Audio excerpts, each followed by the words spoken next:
சொல்கிறேன், இந்த ராயபுரம் மண் பாரதிய ஜனதா கட்சிக்கு தான். பல்லாயிரக்கணக்கான பெண்களின் கண்ணீரில் வந்த பணத்தில் தான் அந்த டாஸ்மாக் நடக்குது. இந்த தேர்தலில் நல்ல பாடம் கொடுங்கள் அவங்களுக்கெல்லாம். சிறு பிள்ளைகள் முதல் பெண்கள் வரை குடிக்க வைத்த ஒரு பெருமை அனைத்து இந்திய அண்ணா திமுகவிற்கு மட்டுமே உள்ளது. தரமான மருத்துவமனை இன்று ராயபுரம் பகுதியில் இருக்கிறது என்று உங்களால் சொல்ல முடியுமா? மக்கள் உங்களை எதிர்பார்த்து காத்துக் கொண்டிருக்கிறார்கள், எப்ப வருவீங்க விரட்ட போறோன்னு சொல்லி. சிறப்பாக நடந்து கொண்டிருக்கக்கூடிய இந்த தெருமுனை கூட்டத்திற்கு வருகை தந்திருக்கும் அனைத்து பெரியோர்களே, தாய்மார்களே, சகோதர சகோதரிகளே, பத்திரிகை நண்பர்களே, காவல்துறை நண்பர்களே, பொதுமக்களே, வீட்டிலிருந்து கேட்டிருக்கும் அன்பு தாய்மார்களே, அனைவருக்கும் எனது மாலை வணக்கத்தை தெரிவித்துக் கொள்கிறேன். தேர்தல் நேரம், தேர்தல் களம் சூடு பிடித்திருக்கும் இந்த நேரத்தில் சுட்டெரிக்கும் வெயிலும் மிக அதிகமாக சூடு பிடித்திருக்கிறது. அப்படிப்பட்ட இந்த சூழ்நிலையில் மாலை நேரத்தில் இன்று அருகில் இருக்கக்கூடிய தெருக்களில் எல்லாம் சென்று வாக்கு சேகரித்து விட்டு நாங்கள் வந்து கொண்டிருந்தோம். வரும்பொழுது பார்க்கும் பொழுது நாம் நமக்கு அனுமதி கொடுத்த இந்த தெருமுனையில், இந்த தெருவில் நம் கொடிகளுக்கு இடையே காங்கிரஸ் கொடியும் திராவிட முன்னேற்ற கழகத்தின் கொடியும் ஏன் இருக்கிறது என்று நம் கட்சி நிர்வாகிகளிடம் நான் கேட்டேன். அப்பொழுது அவர்கள் சொன்னார்கள், நாங்களும் அதை தான் மேடம் கேட்டுட்டு இருக்கிறோம், நமக்கு அனுமதி கொடுத்திருக்கிறார்கள், அங்கே நடிகை குஷ்பு வருகிறார்களாம், அதற்காக இவர்கள் காங்கிரஸ் கொடியையும் திராவிட முன்னேற்ற கழகத்தின் கொடியையும் கை சின்னத்தையும் வைத்திருக்கிறார்கள் என்று சொன்னார்கள். நாங்கள் மிக பொறுமையாக அமைதியாக, தயவு செய்து இதை செய்யுங்கள், பாரதிய ஜனதா கட்சியின் கொடியும் உங்களது கொடியும் ஒரே இடத்தில் இருக்கிறது, நாம் எங்கும் கூட்டணி அமைக்கவில்லையே என்று நான் கேட்டேன். அதற்கு அவர்களது விளக்கம், பரவாயில்ல ஒரு 10 நிமிஷம் பொறுத்துக்கோங்க, குஷ்பு வந்ததும் நாங்க எடுக்கிறோம் சொன்னாங்க. 6 மணிக்கு குஷ்பு வருவதாக இருந்ததாம், ஆனால் 8:15 மணி வரைக்கும் இதே தகராறு. என்ன பிரச்சனைனா, இங்கு என்ன கூட்டம் நடக்கிறது என்றே தெரியாது மக்களுக்கு. பாரதிய ஜனதா கட்சியின் கூட்டமா அல்லது காங்கிரஸ் கட்சியின் கூட்டமா என்ற குழப்பம் மக்களுக்கு வரும். இன்னொரு பெரிய குழப்பம், நாம் ஏதோ கூட்டணி அமைத்து விட்டோமோ என்ற குழப்பம் மக்களுக்கு வரும். தயவு செய்து உங்கள் கொடியை அப்புறப்படுத்துங்கள் என்று நான் கேட்டேன். நானும் நிர்வாகிகளும் கேட்டுக்கொண்டு இருக்கும் பொழுதே அங்கு இருக்கக்கூடிய ஒரு அரசியல் அநாகரிகம் பிடித்த ஒரு மனிதர், காங்கிரஸ் கட்சிக்காரர் வந்தார். வந்துட்டு மிக கேவலமாக ஒரு கொச்சையான ஒரு கெட்ட வார்த்தையை பேசிக்கொண்டு 125 ஆண்டு காலமாக ஆண்ட நாங்கள் காங்கிரசாருக்கு உங்களிடம் ஒரு அனுமதி கேட்க வேண்டிய அவசியம் எங்களுக்கு என்ன, நேற்று வந்த பாரதிய ஜனதா கட்சி என்று அவர் சொன்னார். நான் கேட்கிறேன், உங்களுக்கு என்ன பட்டா போட்டு கொடுத்திருக்காங்களா? மத்தியில காங்கிரசுக்கும் மாநிலத்தில் திராவிட கட்சிகளுக்கும் இங்கு யாரும் பட்டா போட்டு கொடுக்கவில்லையே. நீங்கள் சுரண்டியது எல்லாம் போதவில்லை, இன்னும் சுரண்ட வேண்டும் என்று என்ன ஒரு ஆசை, பேராசை. இது நிச்சயம் நடக்க போறதில்லை. நான் சொன்னேன், நீங்க இந்த அவதூறான கெட்ட வார்த்தையை பேசுகிறீர்கள், நானும் ஒரு பெண், என்னை சுற்றி பெண்கள் இருக்கிறார்கள், நீ மன்னிப்பு கேள் என்று நான் சொன்னேன். மன்னிப்பெல்லாம் கேட்க முடியாது, பெரிய இந்த கட்சி நீங்க, மோடி கேடி என்ற ஒரு வார்த்தையையும் சொல்கிறார்கள் பக்கத்தில் இருக்கிறவங்க. ஒரு நிமிடம் சிந்தித்து பாருங்கள், ஒரு பாரத பிரதமரை இப்படி கேவலமாக பேசக்கூடிய துணிச்சல் உங்களுக்கு இருக்கிறது. யார் கொடுத்த துணிச்சல் என்று எனக்கு தெரியவில்லை. பாரத பிரதமருக்கே இந்த நிலை என்றால் சாமானியனான எனக்கும் உங்களுக்கும் என்ன நிலைமை இந்த சமுதாயத்தில்? சிந்திக்க வேண்டும். எச்சரிக்கையாக சொல்கிறேன், இந்த ராயபுரம் மண் பாரதிய ஜனதா கட்சிக்கு தான். உங்க ஆட்டம் கொட்டமெல்லாம் அடங்கிவிட்டது. மக்கள் தீர்ப்பளிக்க போகிறார்கள், நீங்கள் பார்க்கத்தான் போகிறீர்கள். மே மாதம் 19ஆம் தேதி உங்கள் ஆட்டங்கள் எல்லாம் அடங்க போகிறது. மக்கள் மாற்றத்தை எதிர்பார்த்து கொண்டிருக்கிறார்கள்.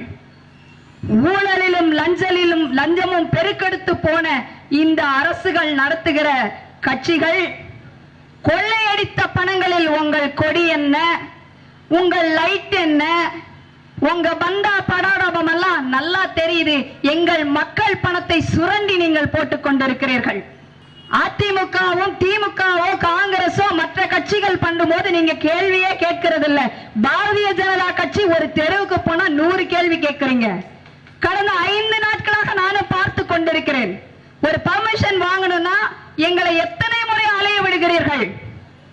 மத்தியில் பிரதமர் மோடியின் ஆட்சி நடக்கும் பொழுதே இந்த மாதிரி நீங்க பண்ணிட்டு இருக்கீங்கன்னா உங்களெல்லாம் நாங்க சும்மா விட போறது கிடையாது. பொறுத்திருந்து பாருங்கள், பொறுத்திருந்து பாருங்கள். நாங்கெல்லாம் உண்மைக்கும் நேர்மைக்கும் தூய்மைக்கும் என்று அரசியல் செய்து கொண்டிருப்பவர்கள், மக்கள் பணியை தூய்மையாக செய்ய வேண்டும் என்று நினைத்திருக்கிறவர்கள், கரைபடியாத கைக்கு சொந்தக்காரர்களாக இருப்பவர்கள். இந்த இடத்துல நான் நின்று பேசுறேன்னா, தலை நிமிர்ந்து பேச முடியும்னா, நான் மக்கள் பணத்தை சுரண்டாத பெண், மக்கள் பணம் எனக்கு தேவையில்லை என்று நினைக்காத அரசியல்வாதி நான். நாங்கெல்லாம் துணிச்சலா இன்னைக்கு ஓட்டு கேட்போம். நீங்க போய் கேளுங்க பார்க்கலாம். நீங்க வாகனத்துல அப்படியே ஓடி போகணும். வீடு வீடா போங்க, துணிச்சல் இருந்தா போங்க. மக்கள் உங்களை எதிர்பார்த்து காத்து கொண்டிருக்கிறார்கள். எப்ப வருவீங்க, விரட்ட போறோன்னு சொல்லி அந்த பயத்தால் நீங்கள் ஓடிக்கொண்டிருக்கிறீர்கள். இந்த ஓட்டம் இப்பொழுதே முடிந்து விட்டது. மே மாசம் 19ஆம் தேதி நீங்க இருக்கிற இடமே தெரியாம போக போகிறது. இன்று தமிழகத்தின் நிலை என்ன, ராயபுரம் தொகுதியின் நிலை என்ன, சில கருத்துக்களை உங்களோடு பகிர்ந்து கொள்ள நினைக்கிறேன்.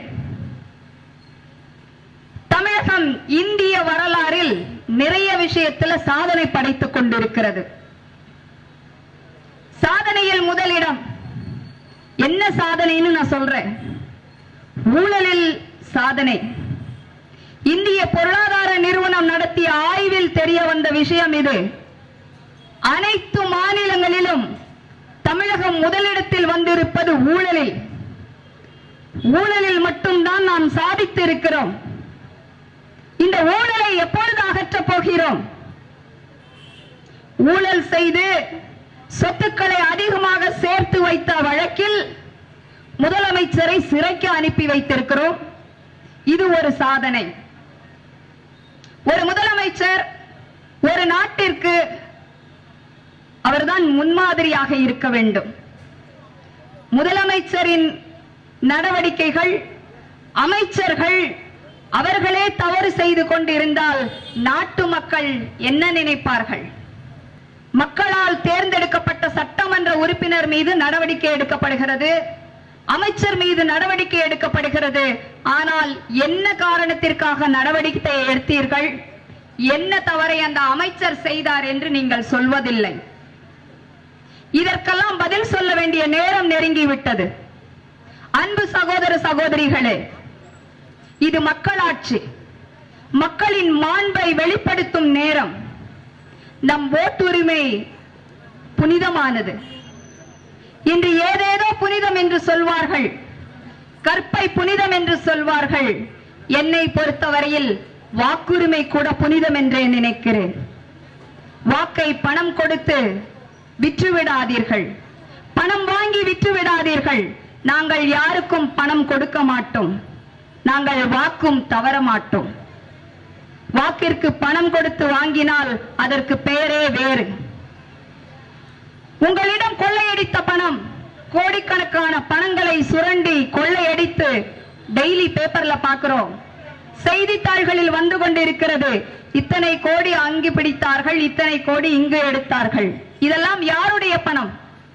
இந்த பணத்தை எல்லாம் வைத்துக் கொண்டு அதில் ஒரு சிறு பகுதியை மக்களாகிய நம்மிடம் கொடுத்து நம்மை விலை பேசிக் கொண்டிருக்கிறார்கள்.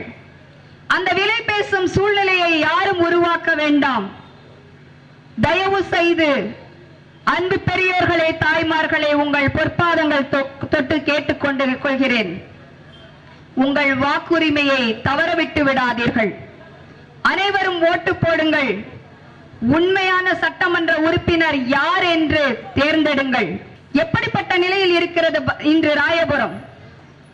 கடந்த 20 ஆண்டு காலமாக ஒரே சட்டமன்ற உறுப்பினரை திரும்ப திரும்ப தேர்ந்தெடுத்து வைத்திருக்கிறோம். எந்த முன்னேற்றமும் இல்லை. சாலைகள் சரிவர போடப்படவில்லை, பாதாள சாக்கடை சரிப்பட போடப்படவில்லை.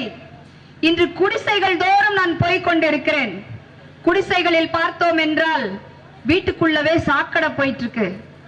என்று நாம் முன்னேற போகிறோம், என்று நம் தொகுதி முன்னேற போகிறது, என்று நம் தமிழகம் முன்னேற போகிறது. மக்கள் பணத்தை சுரண்டாத சட்டமன்ற உறுப்பினர்களை தேர்ந்தெடுக்கும் நேரம் வந்திருக்கிறது. தயவு செய்து மீண்டும் கேட்கிறேன், உங்கள் பொன்னான வாக்குகளை வீணாக்காமல் தாமரைக்கு வாக்களியுங்கள். தரமான மருத்துவமனை இன்று ராயபுரம் பகுதியில் இருக்கிறது என்று உங்களால் சொல்ல முடியுமா? என்ன நடக்கிறது இங்கே? ஒரு மனிதன் மிகவும் பாதிக்கப்பட்டால் ஒன்று பணக்கார மருத்துவமனைக்கு செல்ல வேண்டும், இல்லை என்றால் சாக வேண்டும். இப்படிப்பட்ட சூழ்நிலை மாற வேண்டுமானால் பாரதிய ஜனதா கட்சி வேட்பாளர் இங்கு ஜெயிக்க வேண்டும். தாமரை சின்னம் மலர வேண்டும். உங்களது இந்த நிலை அப்பொழுதுதான் மாறும். மற்றவங்க எல்லாம் சொல்லலாம், நான் வந்தா இதை செய்வேன்னு, அதை சொல்லும் எந்த உரிமையும் உங்களுக்கு இல்லை. நான் சொல்றேன், 4 முறையாக செய்யாத, 4 முறை 20 வருடமாக ஒரு சட்டமன்ற உறுப்பினர் செய்யாத எதையும் இந்த இனி வரக்கூடிய காலங்களில் செய்ய போவது இல்லை. இவர்கள் ஏமாற்று வேலைக்கு இங்கு இருக்கும் மக்கள் யாரும் ஏமாற தயாராக இல்லை. மருத்துவர் அன்புமணி சொல்றாரே, மாற்றம் முன்னேற்றம் அன்புமணி என்று, அது மாதிரி கிடையாது. ஏன்னா எனக்கு பயமா இருக்கு. ஏற்கனவே ஸ்டிக்கர் ஒட்டி ஒட்டி அம்மா படத்தை காட்டுறேன் காட்டி தமிழ்நாடு முழுக்க ஒட்டிட்டாங்க. இன்னொருத்தர் இப்ப அன்புமணின்னு அவர் முகத்தை ஒட்ட ஆரம்பிச்சிருக்காரு. தயவு செய்து அன்பு மக்களே, வேண்டாம், இந்த முகத்தை காட்டுறதை இதோட விட்டுருவோம். தயவு செய்து வேண்டாம். இந்த சுய விளம்பரம் செய்பவர்களை இந்த தேர்தலில் நல்ல பாடம் கொடுங்கள். அவங்களுக்கெல்லாம் ஒரு நல்ல குடி தண்ணீர் கொடுக்க முடியாத அரசு நடந்து கொண்டிருக்கிறது. டாஸ்மாக் தண்ணி மட்டும்தான் இப்ப நல்லா கிடைக்குது. எல்லா இடத்திலும் இருக்கு, எல்லா தெருக்களிலும் இருக்கிறது. சிறு பிள்ளைகள் முதல் பெண்கள் வரை குடிக்க வைத்த ஒரு பெருமை அனைத்து இந்திய அண்ணா திமுகவிற்கு மட்டுமே உள்ளது. ஒரு காலத்துல ஆண்கள் குடிக்கிறதுக்கே அச்சப்படுவாங்க. எனக்கு நன்றாக தெரியும், ஞாபகத்தில் இருக்கிறது. ஊருக்கு ஒரு சாராய கடை இருக்கும், சரிங்களா? அந்த சாராய கடையில போற ஆண்கள், நான் பெண்களை பத்தி சொல்லல, ஆண்கள் கூனி குறுகி பக்கத்துல எவனாவது பாக்குறானா, தெரிஞ்சவன் வரானா, பொண்ணுங்க ஏதாவது பாத்துருதா, இந்த பயத்தோடையும் நடுக்கத்தோடையும் ஒரு ஓலை கொட்டா இருக்கும், அதுக்குள்ள போய் ஒண்ணுமே தெரியாத மாதிரி கொஞ்சம் குடிச்சிட்டு வீட்டுக்கு தெரியாத மாதிரி ஓடி வந்து ஓரமா ஒதுங்கி வந்து இருட்டினதுக்கு அப்புறம் வீட்டுக்கு வருவான் வந்திருந்த காலம் மாறி நடு தெருவில், நடு ரோட்டில், பள்ளிகளுக்கு அருகில், மருத்துவமனைக்கு அருகில் சர்வசாதாரணமாக குடிக்கிறார்கள் இன்று. இது ஆண்கள் மட்டும் அல்ல, இன்னைக்கு பெண்களுக்கு எதுல சமத்துவம் கிடைச்சிருக்கோ இல்லையா, நல்லா குடிக்கிறதுல சமத்துவம் கிடைச்சிருக்கு. திரைப்படங்களிலும் நேரிலும் ரொம்ப சர்வசாதாரணமாக, நீ தண்ணி அடிப்பியா,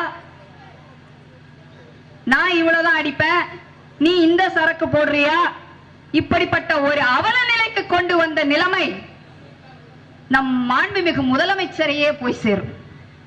பல்லாயிரக்கணக்கான பெண்களின் கண்ணீரில் வந்த பணத்தில் தான் அந்த டாஸ்மாக் நடக்குது. ஒவ்வொரு வீட்டிலும் குடும்பத்திலும் கண்ணீர் கதறல், விவாகரத்துக்கள் நடந்து கொண்டிருக்கிறது. காரணம் என்னன்னா இந்த மது. அப்படிப்பட்ட கேடுகட்ட மதுவை எடுத்து போட தெரியல. 30,000 கோடி பணம் உங்களுக்கு எதற்கு வேண்டும்? அன்பு பெரியவர்களே, உங்களுடைய வாக்கை நிச்சயமாக செலுத்துங்கள். ஓட்டுரிமை மிகவும் முக்கியமானது. காலை 7 மணிக்கே சென்று விடுங்கள். இல்லை என்றால் ஓட்டு கூட எல்லாம் பொய் ஓட்டாக, கள்ள ஓட்டாக போய்விடும். நிச்சயமாக போங்க, தாமரைக்கு வாக்களியுங்கள், தாமரைக்கு வாக்களியுங்கள் என்று கேட்டுக்கொள்கிறேன். தேசிய மலரான தாமரை நம் தமிழகத்திலும் நம் ராயபுரம் தொகுதியிலும் மலரட்டும் என்று கூறி வாய்ப்புக்கு நன்றி கூறி விடைபெறுகிறேன். நன்றி, வணக்கம்.